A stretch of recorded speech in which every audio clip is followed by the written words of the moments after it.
نحمدہ ونصلی علی رسولہ الکریم اما بعد۔ معزز سامعین، قرآن ہدایت کی کتاب ہے، قرآن دستور حیات ہے، قرآن مؤمنین کے لیے شفا ہے، قرآن حق اور باطل میں فرق کرنے والی چیز ہے، قرآن زندگی گزارنے کا دستور ہے، قرآن اللہ کی طرف سے نازل کردہ قانون ہے۔ لیکن آج ہماری غفلت اور جہالت کا یہ حال ہے کہ ہم نہ قرآن کو پڑھتے ہیں، نہ قرآن کو سمجھتے ہیں، نہ اپنی اولادوں کو قرآن کو سکھاتے ہیں، حالانکہ قرآن ایسا سفارشی ہے جس کی سفارش کو اللہ نے قبول کیا، اور قرآن ایسا جھگڑالو ہے جس کے جھگڑے کو اللہ نے تسلیم کیا۔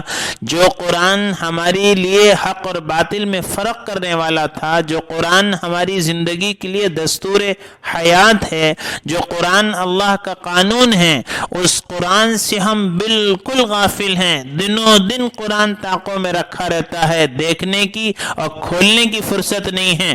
روزانہ اخبار کو دیکھنے کا، موبائل کو دیکھنے کا اہتمام ہے، لیکن قرآن کو پڑھنے اور سمجھنے کا اہتمام نہیں ہے۔ اہل اللہ والوں کے واقعات اٹھا کر دیکھیں کہ ان کو قرآن سے کیسا شغف، قرآن سے کیسا لگاؤ اور دلچسپی تھی کہ اپنی زندگیاں قرآن کی تلاوت میں، قرآن کو سمجھنے میں، قرآن کے پیغام کو عام کرنے میں لگا دیں۔ آج ایک اللہ والی بڑھیا کا واقعہ آپ کی خدمت میں عرض کرنا چاہتا ہوں کہ جس کو قرآن سے اتنا لگاؤ کہ وہ اپنی زندگی میں قرآن کے علاوہ دوسری بات ہی نہیں کرتی تھی۔ مشہور محدث حضرت عبداللہ بن مبارک رحمۃ اللہ علیہ، جن کی زندگی حج، جہاد، تجارتی اسفار اور حدیث اور فقہ کی خدمت میں اور اشاعت میں بسر ہوئی، وہ یہ واقعہ سناتے ہیں۔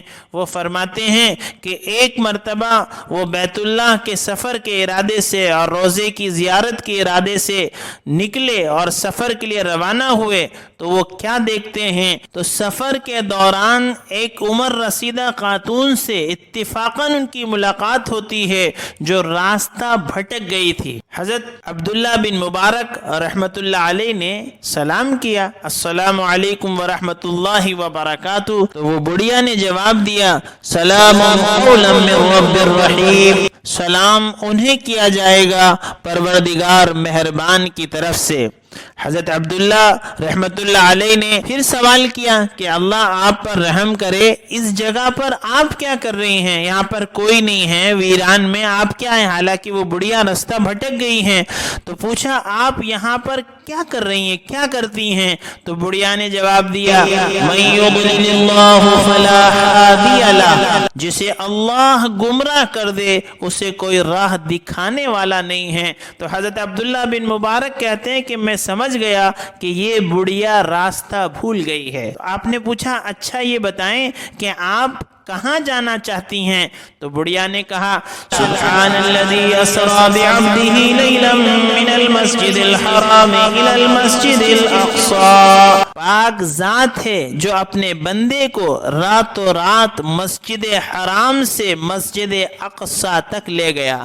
حضرت عبداللہ بن مبارک رحمت اللہ علیہ کہتے ہیں کہ میں سمجھ گیا کہ اس نے حج کا ارادہ کیا ہے اور اب یہ بیت المقدس جانا چاہتی ہے۔ تو حضرت عبداللہ رحمت اللہ علیہ نے پھر سوال کیا کہ آپ یہاں کتنے دنوں سے قیام فرما ہیں؟ تو بڑھیا نے جواب دیا، 3 لیال سویہ، 3 راتیں نہ بول سکو گے۔ تو حضرت عبداللہ بن مبارک رحمت اللہ علیہ سمجھ گئے کہ یہ 3 دن سے یہاں پر ہیں۔ پھر عبداللہ بن مبارک رحمت اللہ علیہ نے سوال کیا کہ ایسا معلوم ہوتا ہے کہ آپ کے پاس کچھ کھانا وانا بھی نہیں ہے۔ تو بڑھیا نے جواب دیا، والذی هو یطعمنی ویسقین، وہ مجھے کھلاتا ہے اور پلاتا ہے۔ کون؟ کہ کھلانے اور پلانے والی ذات کس کی ہے؟ اللہ کی ہے۔ اب حضرت عبداللہ بن مبارک رحمت اللہ علیہ نے پھر سوال کیا کہ ٹھیک ہے نماز کا وقت ہوتا ہے، نماز پڑھنا رہتی ہے، پانی وغیرہ یہاں پر موجود نہیں ہے، تو اب نماز پڑھنے کے لیے آپ وضو کس چیز سے کرتی ہیں؟ تو بڑھیا نے جواب دیا فَلَمْ تَجِدُوا مَاءً فَتَيَمَّمُوا صَعِيدًا طَيِّبًا، پھر تم کو پانی نہ ملے تو تم پاک مٹی سے تیمم کر لیا کرو۔ تو عبداللہ بن مبارک رحمۃ اللہ علیہ سمجھ گئے کہ بڑھیا یہ کہہ رہی ہے کہ اگر پانی نہ ملے تو تیمم کا اللہ کی طرف سے حکم ہے کہ پانی نہ ملے تو مٹی سے تیمم کر لو، اس کا مطلب یہ ہے کہ یہ تیمم کر نماز ادا کرتی ہیں۔ پھر عبداللہ بن مبارک رحمۃ اللہ علیہ نے پوچھا کہ اگر آپ کھانا کھانا چاہیں تو میرے پاس کھانا موجود ہے۔ تو بڑھیا نے جواب دیا ثم اتم الصیام الی اللیل، پھر روزے کو رات ہونے تک پورا کرو۔ مطلب کیا ہوا کہ وہ روزے سے ہے، وہ یہ بتانا چاہ رہی ہیں کہ میں روزے سے ہوں۔ تو عبداللہ بن مبارک رحمۃ اللہ علیہ سمجھ گئے کہ ان کا روزہ ہے۔ انہوں نے کہا کہ بھائی یہ مہینہ رمضان کا تو ہے نہیں، رمضان کا مہینہ تو ہے نہیں کہ روزہ ہے۔ تو بڑھیا نے جواب دیا وَمَن تَطَوَّعَ خَيْرًا فَإِنَّ اللَّهَ شَاكِرٌ عَلِيمٌ، اور جو کوئی خوشی سے کوئی عمل خیر کرے تو اللہ بڑا قدردان ہے، بڑا علم رکھنے والا ہے۔ حضرت عبداللہ بن مبارک اور حیرت زدہ ہو گئے کہ بھائی رمضان بھی نہیں ہے اور روزہ بھی رکھی ہیں، حالانکہ سفر میں روزہ نہ رکھنے کی اجازت ہے، گنجائش ہے کہ آدمی سفر میں ہو تو افطار کر لے۔ تو عبداللہ بن مبارک نے یہی سوال کیا کہ بھائی آپ سفر میں ہیں اور آپ کو افطار کرنا جائز ہے، آپ افطار کر سکتی ہیں۔ تو بڑھیا نے جواب دیا وَأَن تَصُومُوا خَيْرٌ لَكُمْ إِن كُنتُمْ تَعْلَمُونَ، اور اگر تم علم رکھتے ہو تو بہتر تمہارے حق میں یہی ہے کہ تم روزے رکھو۔ حضرت عبداللہ بن مبارک رحمۃ اللہ علیہ فرماتے ہیں کہ مجھے یقین ہو گیا کہ یہ بڑھیا جو ہے اب قرآن کے علاوہ مجھ سے بات نہیں کرے گی۔ تو میں نے اس سے پھر دوبارہ سوال کیا اور یہ کہا کہ بھائی آپ اس طرح بات نہیں کرتے جس طرح ہم کرتے ہیں، ہماری طرح بات چیت نہیں کرتے۔ تو بڑھیا نے جواب دیا ما یلفظ من قول الا لدیہ رقیب عتید، کوئی لفظ منہ سے نکالنے نہیں پاتے مگر یہ کہ اس کے آس پاس ہی ایک تانک میں لگا رہنے والا تیار ہے۔ اللہ پاک نے اس آیت میں فرمایا ہے کہ بندہ جو جملہ زبان سے نکالتا ہے، جو لفظ زبان سے نکالتا ہے تو فرشتہ لکھنے والا موجود ہے۔ تو وہ بڑھیا بتانا چاہ رہی ہے میں قرآنی کلام کیوں کر رہی ہوں کہ کہیں ایسا نہ ہو کہ کوئی لفظ ایسا زبان سے نکل جائے جو غلط ہو اور فرشتہ اس کو نوٹ کر لے۔ حضرت عبداللہ بن مبارک رحمۃ اللہ علیہ نے اگلا سوال پوچھا کہ آپ کا تعلق کس قبیلے سے ہے، آپ کون سے قبیلے سے ہیں؟ تو بڑھیا نے جواب دیا وَلَا تَقْفُ مَا لَيْسَ لَكَ بِهِ عِلْمٌ إِنَّ السَّمْعَ وَالْبَصَرَ وَالْفُؤَادَ كُلُّ أُولَئِكَ كَانَ عَنْهُ مسؤولا، اس چیز کے پیچھے مت ہو لیا کرو جس کی بابت تمہیں علم صحیح نہ ہو، بے شک کان اور آنکھ اور دل ان کی پوچھ ہر شخص سے ہوگی۔ عبداللہ بن مبارک رحمۃ اللہ علیہ کہتے ہیں کہ میں سمجھ گیا کہ مجھ سے غلطی ہو گئی تو میں نے اس بڑھیا سے معافی مانگی کہ بھائی مجھ سے غلطی ہو گئی، مجھ کو معاف کر دو۔ تو بڑھیا نے کہا قال لا تثریب علیکم اليوم یغفر اللہ لکم، آج تم پر کوئی الزام نہیں، اللہ تمہیں معاف فرمائے۔ پھر حضرت عبداللہ بن مبارک نے کہا اس بڑھیا سے کہ کیا آپ اس بات کو مناسب سمجھتی ہیں کہ ہم آپ کو اپنی اونٹنی پر سوار کر لیں اور آپ کو اس قبیلے تک پہنچا دیں جس سے آپ راستہ بھٹک گئی ہیں؟ تو بڑھیا نے جواب دیا وَمَا تَفْعَلُ مِن خَيْرٍ يَعْلَمْهُ اللَّهُ، اور جو کوئی بھی نیک کام کرو گے اللہ کو اس کا علم ہو کر رہے گا۔ تو حضرت عبداللہ بن مبارک رحمۃ اللہ علیہ نے اس اونٹنی کو بٹھایا تاکہ وہ بڑھیا اس اونٹنی پر سوار ہو جائے۔ تو جیسے آپ نے اونٹنی کو بٹھایا تو بڑھیا نے پڑھا لِلْمُؤْمِنِينَ يَغُضُّوا مِنْ أَبْصَارِهِمْ، آپ ایمان والوں سے کہہ دیجئے کہ اپنی نظریں نیچی رکھیں. مطلب یہ تھا کہ ہم اونٹنی پر سوار ہو رہے ہیں تو تم اپنی نظروں کو نیچی کر لو. تو حضرت عبداللہ بن مبارک رحمۃ اللہ علیہ نے اپنی آنکھیں بند کر لیں اور اس سے کہا کہ آپ سوار ہو جائیں. جب وہ سوار ہونے لگی تو اونٹنی اچانک بدکی، جس کی وجہ سے ان کا جو ہے کپڑا وہ کجاوے میں الجھا اور وہ کپڑا تھوڑا پھٹ گیا. تو بڑھیا نے پھر قرآن کی آیت پڑھی، وَمَا أَصَابَكُم مِّن مُّصِيبَةٍ فَبِمَا كَسَبَتْ أَيْدِيكُمْ، اور جو مصیبت بھی تمہیں پہنچتی ہے وہ تمہاری ہی ہاتھوں کی کمائی ہے. حضرت عبداللہ بن مبارک رحمۃ اللہ علیہ نے کہا کہ آپ کچھ دیر انتظار کریں تاکہ میں اس کو دوبارہ باندھ کر کچاوے کو ٹھیک کر دوں، درست کر دوں. تو بڑھیا نے کہا فَفَحَّمْنَاهَا سُلَيْمَانَ، سو ہم نے اس فیصلے کی سمجھ سلیمان کو دی. تو حضرت عبداللہ بن مبارک رحمۃ اللہ علیہ نے اس اونٹنی کو پھر اس کے کچاوے کو باندھا، صحیح کیا، درست کیا اور پھر بڑھیا کو اس پر سوار کیا اور وہ سوار ہوئیں تو کہنے لگیں سبحان الذی سخر لنا هذا وما كنا له مقرنین وإنا إلى ربنا لمنقلبون.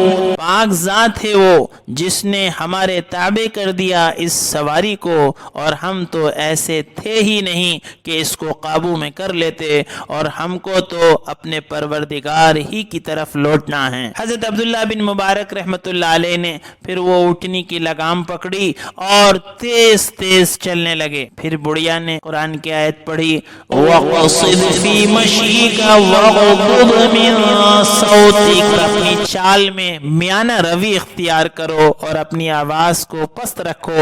یعنی سمجھ میں آ گیا ان کو کہ یہ کہنا چاہ رہی ہیں کہ تیز تیز نہ چلو بلکہ میانہ روی اختیار کرو. پھر حضرت عبداللہ بن مبارک رحمۃ اللہ علیہ دھیرے دھیرے چلنے لگے اور شعر پڑھنے لگے آہستہ آہستہ. پھر بڑھیا نے قرآن کی آیت پڑھی فَقَرَؤُوا مَا تَيَسَّرَ مِنَ الْقُرْآنِ، سو تم لوگ جتنا قرآن آسانی سے پڑھا جا سکے پڑھ لیا کرو. حضرت عبداللہ بن مبارک رحمۃ اللہ علیہ سمجھ گئے کہ بڑھیا کا اشارہ یہ ہے کہ شعر شاعری کے بجائے قرآن کی تلاوت کرو. تو انہوں نے قرآن کی تلاوت شروع کر دی. بڑھیا نے پھر قرآن کی آیت پڑھی وَمَا يَذَّكَّرُ إِلَّا أُولُو الْأَلْبَابِ، اور نصیحت کر بس صاحب فہم ہی نصیحت کو قبول کرتے ہیں. حضرت عبداللہ بن مبارک رحمۃ اللہ علیہ جب تھوڑی دور اور آگے نکل گئے تو پھر انہوں نے بڑھیا سے سوال کیا کہ کیا آپ کا خاوند زندہ ہے؟ تو بڑھیا نے پھر قرآن کی آیت پڑھی یا ایھا الذین آمنوا لا تسألوا عن اشیاء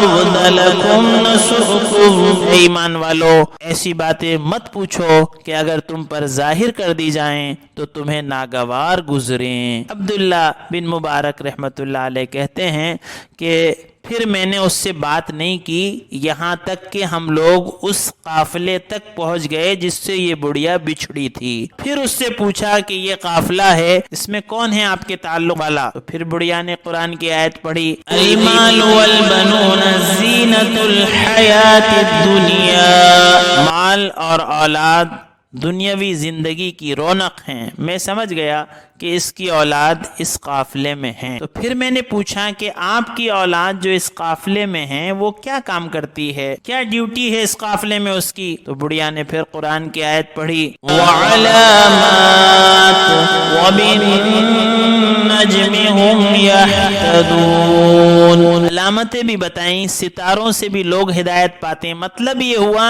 کہ وہ راستہ بتانے والے ہیں، وہ رہبر ہیں، اس قافلے کے راستہ بتاتے ہیں. تو عبداللہ بن مبارک رحمۃ اللہ علیہ وہ خیمے تک پہنچے جہاں یہ سب لوگ جمع تھے اور پھر پوچھا اس سے کہ اس میں آپ کا کون ہے؟ اولاد ہے یہ تو پتہ چل گیا، رہبر ہیں راستہ بتاتے ہیں یہ بھی پتہ چل گیا، مگر ان کے نام کیا ہیں، وہ کون لوگ ہیں؟ تو پھر بڑھیا نے قرآن کی آیت پڑھی وَاتَّخَذَ اللَّهُ إِبْرَاهِيمَ خَلِيلًا وَكَلَّمَ اللَّهُ مُوسَىٰ تَكْلِيمًا يَا يَحْيَىٰ خُذِ الْكِتَابَ بِقُوَّةٍ حضرت عبداللہ بن مبارک کہتے ہیں سمجھ میں آ گئی کہ اس میں ان کے بیٹوں کا نام ابراہیم ہے، موسیٰ ہے اور یحییٰ ہے۔ اب یہ وہاں پہنچے اور انہوں نے پکارا قافلے کے پاس، اے ابراہیم، اے موسیٰ، اے یحییٰ، کون ہے آؤ۔ تھوڑی دیر میں جو ہے وہ بچے دوڑے دوڑے آ گئے اور اس بڑھیا کو دیکھا تو پھر بڑھیا نے آیت پڑھی، فَبَعَثُوا أَحَدَكُمْ بِوَرِقِكُمْ هَذِهِ إِلَى الْمَدِينَةِ فَلْيَنظُرْ أَيُّهَا أَزْكَىٰ طَعَامًا فَلْيَأْتِكُمْ بِرِزْقٍ مِّنْهُ۔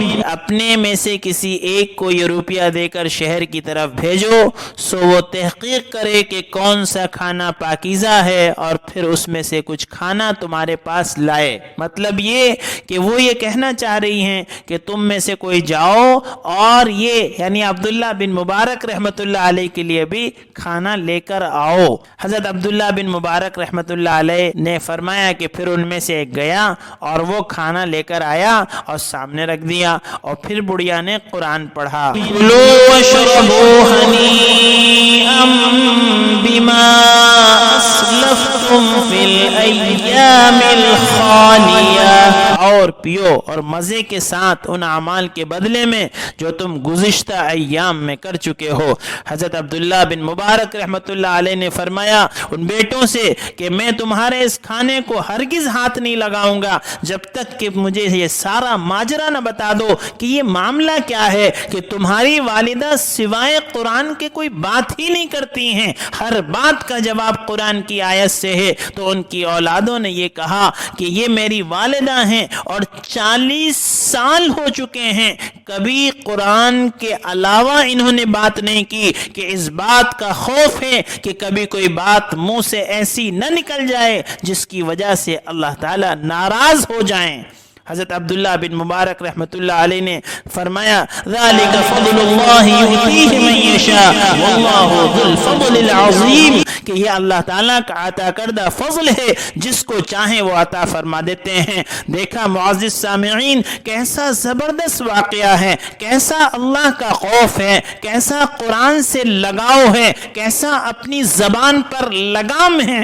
ایک ہم ہیں، ذرا غور کریں کہ کب کیا کہاں کیسے کس کو بولنا ہے، کوئی تصور نہیں ہے، بے لگام زندگی، بے لگام زبان، جس کو جب جو سمجھ میں آیا ہم بول دیتے ہیں۔ رابعہ بصریہ کے بارے میں مشہور ہے، اللہ والی ہیں، جب ان سے ان کے مریدین نے پوچھا کہ اماں جان آپ کبھی شیطان کی برائی بھی نہیں کرتی، ہم نے تو آپ کی زبان سے شیطان کی برائی بھی نہیں سنی، تو فرمایا کہ زبان میری ایک ہی ہے، مجھے اللہ کی تعریف سے فرصت ہی نہیں ملتی جو شیطان کی برائی کروں۔ ان واقعات سے ہمیں سبق حاصل کرنا چاہیے۔ یقیناً ہم ان جیسے نہیں بن سکتے، لیکن جو کر سکتے ہیں وہ تو کرنا چاہیے۔ اللہ تعالیٰ سے دعا ہے اللہ تعالیٰ ہم سب کو عمل کی توفیق عطا فرمائے اور اس قصے سے عبرت حاصل کرنے کی توفیق عطا فرمائے۔ وآخر الدعوانا ان الحمد للہ رب العالمین۔